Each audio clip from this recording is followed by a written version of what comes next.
Hey there, Physics Pals. Paul Lake here with another physics problem solved. I hope you're doing well. In this force problem, we're going to find the velocity and displacement of a small spacecraft due to a thruster. I'll talk about what a thruster is if you're not familiar with that. We're going to be using Newton's second law, and we're also going to be going back to some the kinematic equations for constant acceleration. This is a very common situation when you're first learning how to use force, that you use Newton's second law to get the acceleration, and you apply that acceleration, if it's a constant acceleration, to the kinematic equations and to answer kinematic problems. Let's read the problem. We have a 153 kilogram robotic spacecraft is floating in space and is at rest with respect to a space station. A small thruster fires with a force of 38 newtons for 4 minutes, moving the spacecraft away from the space station. A, by how much has the velocity of this spacecraft changed? And B, how far from the station has the spacecraft moved? And we can assume the mass of the thruster's exhaust is negligible. We're not going to be using that rocket equation or anything like that. That's a little more complicated than we want to do right now. So let's just do this now. Let's write down what's given. And I'm just going to draw my spacecraft as like a little box. Maybe it's got some equipment and antennas on it, but it does have a thruster on it. Now I'm going to make this the x-axis. It didn't tell us to do this, but I always like to have an axis system. And we're going to put my little rocket engine right here. A thruster is just a little tiny rocket engine. And that's how spacecraft maneuver in space, right? If this calculator was a spacecraft, it would need to have little tiny thrusters on it to change its orientation in space, or even to slowly move away or towards things. It's how they, thrusters are how spacecraft maneuver in space. So now this little thruster, if it's fired, it gives us a thrusting force, and I'll call it FTH for thrust, of 38 newtons. Okay, and we know that the time this takes is 4 minutes. So this thrusting force is applied for 4 minutes. And we're, like maybe the space station's right here. This is our reference frame is at rest, so we're going to measure its velocity and position with respect. Well, I put the origin right here. And we know what the mass of the spacecraft is. It's 153 kilograms.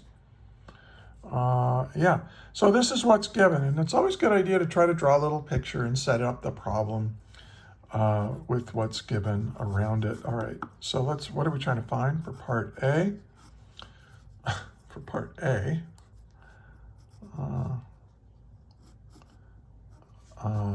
and this should be find the, all right, so for part A, okay, we want to find the change in velocity. Now it did say that it's at rest, the spacecraft is at rest with respect to the space station, so we'll say the initial velocity is 0. And then for part B, how far from the space station has the spacecraft moved? So we're going to let it move along the x-axis, and so we'll call that delta x. Now what I suggest you do is pause the video right now, try to solve it yourself. If you get stuck or get confused or whatever, just hit play. And then when you get unstuck, pause the video again, try to work it yourself as much as you can. It's a good way to practice. But don't skip around too much. I do a lot of explaining as I'm working these problems, so I don't want you to miss out on that. All right, let's do part A. Now we want to know what the change in velocity of the spacecraft is. So, there's a couple ways you can do it, but I'm going to use the kinematic equations because here's what I know. I know that this thrusting force is a constant and this mass is constant. So if you have a constant net force on a constant mass, you get a constant acceleration. And so the final velocity is equal to the initial velocity plus the acceleration times time. Now, if I subtract the initial velocity from both sides, I get v minus v naught, and that's delta v. But this is 0, so I don't need to worry about that. And I know how much time went by, right? 4 minutes, I can convert that to seconds. But I don't know what the acceleration is. So this is, again, one of those problems where they're asking for kinematic information, but I'm going to need to use force to figure out what the acceleration is. So let's do that. So we know that this is the only force acting on my spacecraft, so therefore that thrusting force is equal to the net force. And the net force is equal to mass times acceleration. So to solve for acceleration, and that's what I need now to plug in here to get the velocity, all I need to do is divide the thrusting force by the mass. And this thrusting force is given to be 38 newtons, and the mass is given to be 153 kilograms. Now, one thing to remember about a newton, 1 newton is the same as a kilogram meter per second squared. So when I take this, a newton divided by a kilogram, well, the kilograms will cancel and you're left with meters per second squared, and that's acceleration. So let's figure out what that is. Let's see, 38 divided by 153, and I get 0.248. Meters per second every second, or meters per second squared. So that's not a huge acceleration, is it?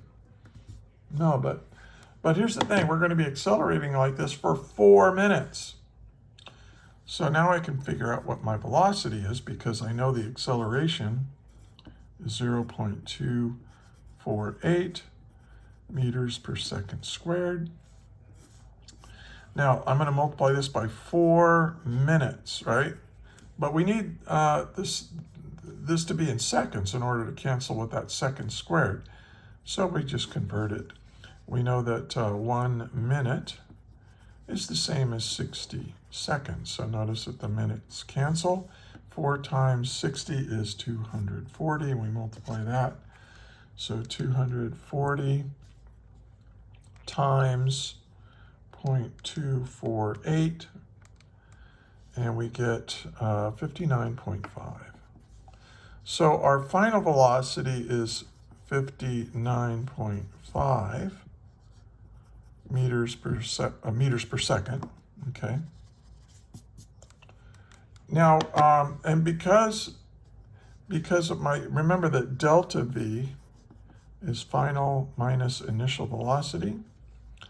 So this is 0, right? Our initial velocity was 0 with respect to the space station. So my final velocity is my change in velocity. So we can say that delta V is equal to 59.5 meters per second.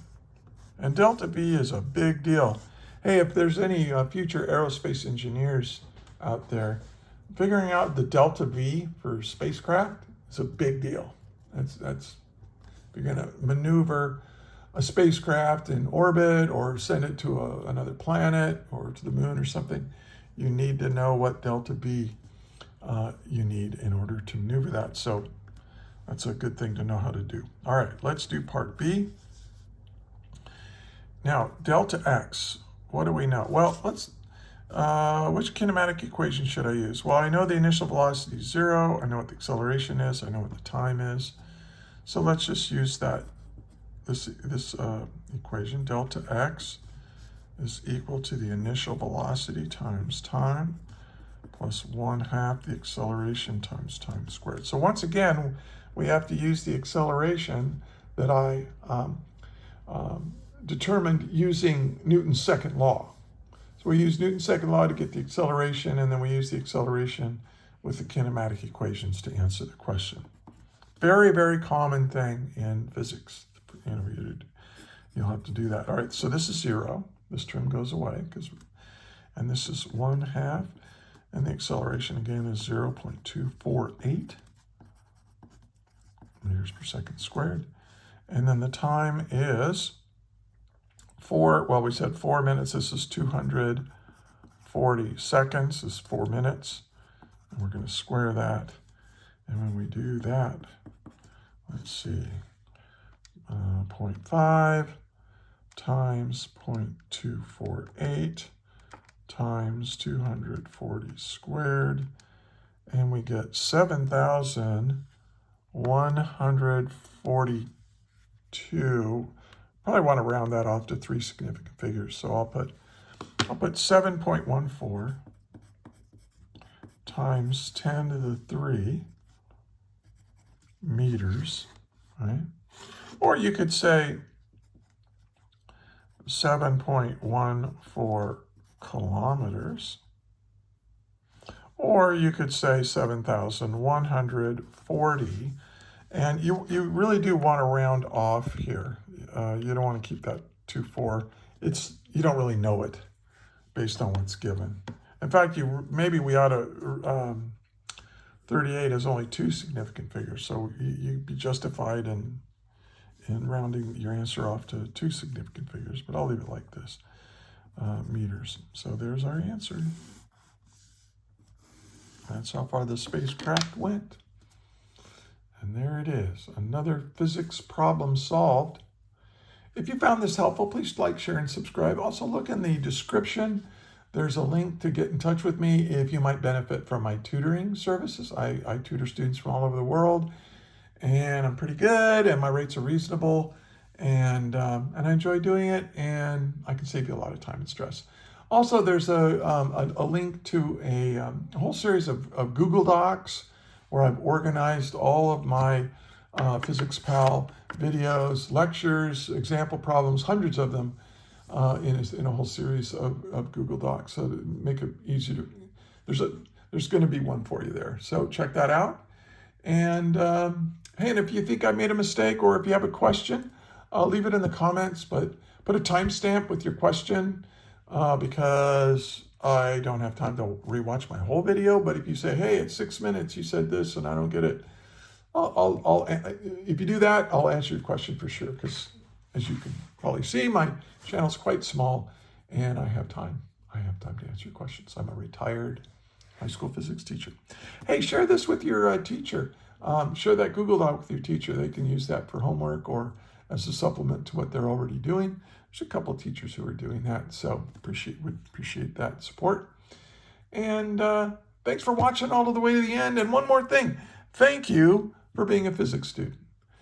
Because if it wasn't for hardworking, smart students like you learning how the universe works, our technologically based civilization is going to crumble without you.